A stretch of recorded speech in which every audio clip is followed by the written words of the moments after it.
In today's video, I'm going to teach you how to connect your Android app to Firebase using the Assistant in Android Studio. This guided workflow makes setup fast and less error-prone, and by the end, your project will be connected to Firebase with the right SDKs installed and Gradle fully synced. Start by opening the Firebase Assistant. In Android Studio, go to the top menu, choose Tools, and then Firebase. A new Assistant pane will slide in on the right. This pane is essentially a checklist that walks you through connecting products like real-time database or cloud Firestore.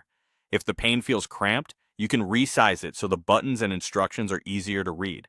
Next, pick the Firebase service you want to use.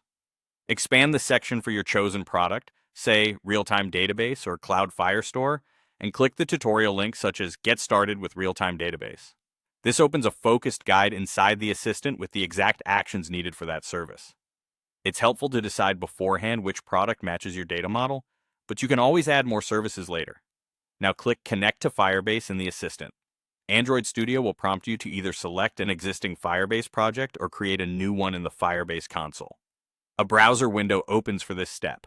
Choose your Google account, pick a project, or create a fresh one, and proceed with the default settings unless your team has specific requirements.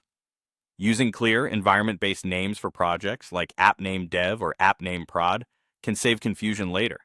Once the project is created in the browser, return to Android Studio. The Assistant will confirm the connection, usually with a success message or a green checkmark beside the task.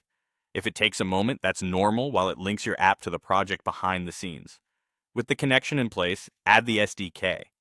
In the Assistant, click the button labeled something like Add Real-Time Database to your app.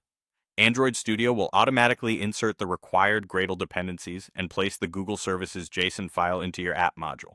That configuration file ties your app build to the Firebase project. You typically won't edit it manually. Finally, when Android Studio prompts you, click Sync Now to sync Gradle.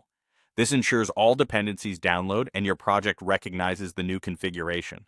Watch the status bar for a successful sync message. If you see warnings, double-check your internet connection and let Gradle finish resolving versions. And that's it. Open the Assistant, select your service, connect to Firebase, confirm the link, add the SDK, and sync Gradle. You're ready to start building with Firebase in your